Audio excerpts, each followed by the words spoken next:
வணக்கம் நண்பர்களே. இன்றைக்கி நம்ம என்ன செய்ய போகிறோம்னா கொத்தமல்லி சட்னி. புரியுதுங்களா? கொத்தமல்லி சட்னி செய்ய போகிறோம். ஒரு ஃபேண்டாஸ்டிக்கான கொத்தமல்லி சட்னி எப்படி செய்கிறது, ரொம்ப ஈஸியாக எப்படி செய்கிறதுன்னு நான் உங்களுக்கு சொல்கிறேன். பார்த்துக்கோங்க. அதுக்கு தேவையான பொருள் என்னென்னா, ஒரு நிமிஷம். அதுக்கு தேவையான பொருள் என்னென்னா, இந்த பாருங்கள், ரெண்டு பச்சை மிளகாய். ஓகேங்களா? 2 பச்சை மிளகாய், கொஞ்சமாக புளி, பூண்டு, கொத்தமல்லி தழை. ஓகேங்களா? பச்சை கொத்தமல்லி தழை, அப்புறம் கொஞ்சமாக உளுந்து. ஓகேங்களா? இந்த 4 பொருளை வச்சு நான் உங்களுக்கு எப்படி அதாவது கொத்தமல்லி சட்னி வந்து நிறைய விதத்தில் அரைப்பாங்க.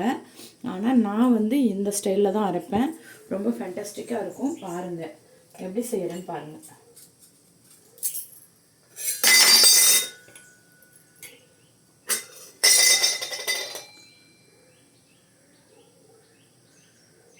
கொஞ்சமாக எண்ணெய் விட்டுக்கோங்க. அப்புறம் நான் எனக்கு தேவையான பொருள் உளுந்து சொன்னால பெருங்காயத்தூள் கொஞ்சம் போட்டுப்பேன். அதை மட்டும் நான் காட்டலை, வேறு ஒன்றும் இல்லை. இங்கே பாருங்கள்.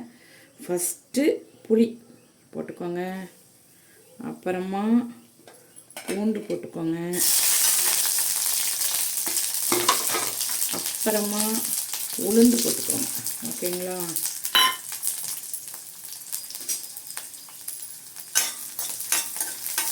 இப்போது பூண்டும் புளியும் கொஞ்சம் நல்லாவே வெந்துருச்சு. அது நல்லா வேகட்டும், இல்லைன்னா பூண்டு ஒரே ஸ்மெல், பச்சை ஸ்மெல் அடிக்கும். அதுக்கு தான் நான் முன்னாடியே போட்டேன். ஓகேங்களா? அதாவது ஃபஸ்ட்டு உளுந்து போட்டு தான் அப்புறம் எல்லோரும் போடுவாங்க. நான் அந்த பூண்டு ஸ்மெல், பச்சை ஸ்மெல்லு வந்தால் ஒரு மாதிரி ஸ்மெல் அடிக்குமேன்னு சொல்லிட்டு அதை ஃபஸ்ட்டு போட்டேன். நீங்கள் எப்படினாலும் போட்டுக்கோங்க. இது 3ல் ஏதோ ஒன்று. பாருங்கள். இப்போ பாருங்கள், உளுந்து நல்லா பொரிஞ்சு வந்துட்டு இந்த டயத்தில் இந்த பச்சை மிளகாய். ஓகேங்களா? பச்சை மிளகாவை போட்டு கொஞ்சம் இப்படி பண்ணிவிட்டு கொஞ்சம் இப்படி வதக்கி விட்டுட்டு பாருங்கள், கொத்தமல்லி தழை. அவ்வளோதான். கொஞ்சம் உப்பு போடணும். முடிந்தது.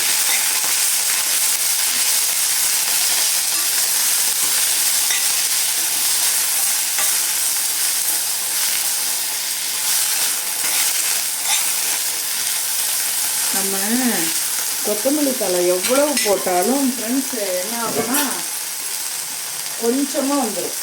வதங்கணுன்னு இந்த பாருங்கள், இதுக்கு தேவையான அளவு உப்பு.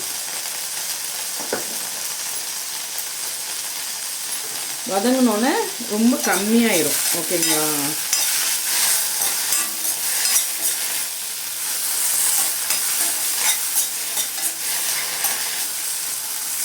பாருங்கள், அவ்வளோதான். இதில் இந்த டயத்தில் அடுப்பை க்ளோஸ் பண்ணிட்டு பெருங்காயத்தூள் கொஞ்சமாக பாருங்கள். ஓகே, அவ்வளோதான். போட்டுட்டு அது லைட் சூடாக, ஏன்னா ஆஃப் பண்ணிட்டு தான் போடணும், இல்லைன்னா கரிஞ்சிரும். ஓகே, வேலை முடிந்தது. இங்கே பாருங்கள், இந்த ஸ்டேஜில் இதை ஆற வைக்க வேண்டியதுதான். ஆற வச்சுட்டு அரைக்கும்போது நான் காட்டுறேன் ஃப்ரெண்ட்ஸ். ஹலோ, ஆறிட்டுப்பா. இப்போது ஆறிடுச்சு. ஒரு நிமிஷம். ஆறிடுச்சு. இப்போ நான் அரைக்க போகிறேன். பாருங்கள், மிக்சியில் ஆல்ரெடி எல்லாமே நம்ம போட்டு வதக்கிட்டோம். ஆறிடுச்சு பாருங்கள்.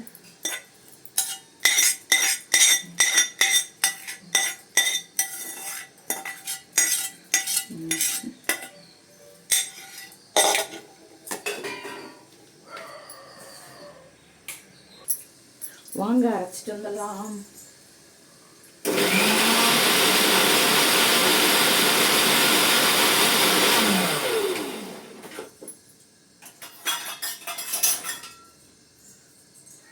பாருங்கள் ஃப்ரெண்ட்ஸ், நான் அரைச்சிட்டேன். இங்கே பாருங்கள், காட்டுறேன். பாருங்கள், தெரியுதுங்களா? ஒரே நிழலாக இருக்குது. தெரிய மாட்டேங்குது. பரவாயில்ல, அது என்ன செய்கிறதுங்க. பாருங்கள், அரைச்சிட்டேன். ஸோ இதை வந்து இந்த கிண்ணத்தில் ட்ரான்ஸ்ஃபர் பண்ண வேண்டியது தான்.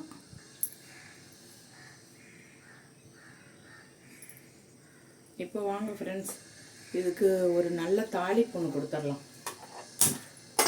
ஓகேங்களா? ஒரு நல்ல தாளிப்பு கொடுத்துடலாம். பாருங்கள், எப்போது ஆஸ் யூஷுவல் தான். கடுகு உளுந்தம்பருப்பு, காஞ்ச மிளகாய் கிடையாது, கடுகு உளுந்தம்பருப்பு பாருங்க. கொஞ்சமாக எண்ணெய் விட்டுக்கிட்டேன்.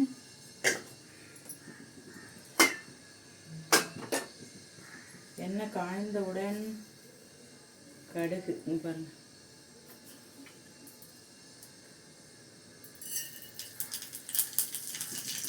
கடுகு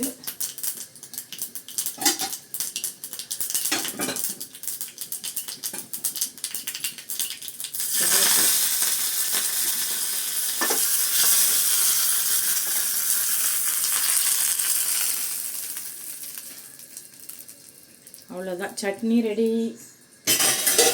வாங்க சாப்பிட்லாம்.